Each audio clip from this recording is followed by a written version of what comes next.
৮০তম স্বাধীনতা দিবস উপলক্ষে ধর্মনগরে ৯ দিনব্যাপী প্রতি ঘরে তিরঙ্গা কর্মসূচির সমাপ্তি হল বিশাল তিরঙ্গা যাত্রার মধ্য দিয়ে। সোমবার উত্তর ত্রিপুরা জেলা প্রশাসন, তথ্য ও সংস্কৃতি দপ্তর এবং ধর্মনগর পৌর পরিষদের যৌথ উদ্যোগে এই যাত্রার আয়োজন করা হয়। বিবেকানন্দ সার্ধশতবার্ষিকী ভবনের সামনে থেকে শুরু হওয়া এই তিরঙ্গা যাত্রায় জাতীয় পতাকা হাতে বিপুল সংখ্যক মানুষ অংশ নেন। স্কুল পড়ুয়া, শিক্ষক শিক্ষিকা, সাংস্কৃতিক কর্মী থেকে শুরু করে সাধারণ মানুষের স্বতঃস্ফূর্ত অংশগ্রহণে মুহূর্তে এই বিশাল আকার ধারণ করে যাত্রা। দেশাত্মবোধক গান, স্লোগান ও সাংস্কৃতিক পরিবেশনে মুখর হয়ে ওঠে ধর্মনগরের রাজপথ। শহরের বিভিন্ন প্রধান সড়ক পরিক্রমা করে এই তিরঙ্গা যাত্রা।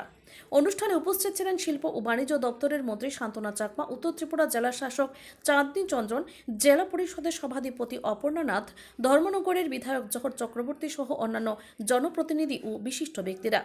৯ দিনের প্রতি ঘরে তিরঙ্গা কর্মসূচির শেষ দিনে ধর্মনগরের এই বিশাল তিরঙ্গা যাত্রা শহরবাসীর মধ্যে দেশপ্রেম ও জাতীয় ঐক্যের এক বিশেষ আবহ তৈরি করে। Bureau report, Tripura news Bangla. সমগ্র ত্রিপুরাবাসীকে নমস্কার। এবং তিরঙ্গা র্যালি যে আমরা আজকে উত্তর ত্রিপুরা জেলার উদ্যোগে যে আয়োজন করা হয়েছে, আমি সর্বপ্রথম উত্তর ত্রিপুরা জেলার যারা এডুকেশন ডিপার্টমেন্ট বলি এবং আমাদের ডিএমএর সাথে প্রশাসন যারা এই প্রোগ্রামকে অর্গানাইজ করেছে, পুরো টিমকে আমি অনেক ধন্যবাদ জ্ঞাপন করছি। এবং বিশেষ করে আমি ধন্যবাদ দিতে চাই এখানকার লোকাল বিধায়ক জহর চক্রবর্তী মহাশয় রয়েছেন, এবং এখানেও আমাদের এই এলাকায় সবসময় পাওয়া যায় ওনাকে, আমাদের সভাধিপতি মহোদয়া, আমাদের অপর্ণা নাথ মহোদয়া রয়েছেন, এবং এখানে মিতালি মহোদয়া রয়েছেন, এখানে বিভিন্ন ডিপার্টমেন্টের লোকেরা রয়েছেন। তো সকলের সহযোগিতায় কিন্তু আমাদের তিরঙ্গা র্যালিটা খুবই সুন্দর হয়েছে। আপনারা জানেন যে 9ই আগস্ট থেকে 17ই আগস্ট পর্যন্ত আমাদের মোদিজির নেতৃত্বে যে আমাদের সরকার এবং মোদিজির নেতৃত্বে যে হর ঘর তিরঙ্গা যে যাত্রা, সেই যাত্রায় আমরাও এই উত্তর ত্রিপুরা জেলা আমরা সামিল হয়েছি। একটাই লক্ষ্য, আমাদের স্বাধীনতা দিবসকে যাতে করে আমাদের ভারতবাসীকে বেশি করে আরও অ্যাওয়ারনেস করা যায় এবং আমাদের দেশপ্রেম জাগ্রত হয়।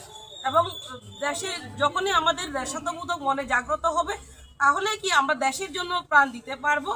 যার দরুন আমাদের এই র্যালিতে প্রত্যেকেই অ্যাটেন্ড করা আমি প্রয়োজন মনে করি। এবং আজকে বিশাল সংখ্যক আমাদের দেশপ্রেমীরা, আমাদের ত্রিপুরাবাসীরা, বিশেষ করে আমাদের এই ধর্মনগরবাসীরা, আমাদের উত্তর ত্রিপুরাবাসীরা আজকে র্যালিতে যোগদান করেছেন। এবং আমি মনে করি পুরো আস্থা আমাদের যে ত্রিপুরা রাজ্য, ত্রিপুরার মধ্যে যতগুলো র্যালি হয়েছে তার মধ্যে সবচেয়ে বেশি সুন্দর আকর্ষণীয় আমাদের এই ধর্মনগর, আমাদের উত্তর ত্রিপুরা জেলাতে হয়েছে। যার জন্য আমি এই উত্তর ত্রিপুরা জেলার যারাই বিভিন্ন ডিপার্টমেন্টে যারা রয়েছেন, প্রশাসনের দায়িত্বে যারা, প্রত্যেকে অনেক শুভেচ্ছা এবং ধন্যবাদ জ্ঞাপন করছি। সর্বশেষে যারা তিরঙ্গা র্যালিতে যোগদান করেছে প্রত্যেকে আবারও সবাইকে শুভেচ্ছা জানাই। এবং স্বাধীনতা দিবসের যে আমরা তিরঙ্গা র্যালি করেছি, যার দরুন এবং ভারতবাসীকেও ধন্যবাদ জ্ঞাপন করছি, এত সুন্দরভাবে ভারতবর্ষে উদযাপন করা হয়েছে। এবং মোদিজিকেও ধন্যবাদ জ্ঞাপন করছি, ওনার নেতৃত্বে এত সুন্দর ভারতবর্ষে প্রোগ্রাম হয়েছে, তার ধন্যবাদ।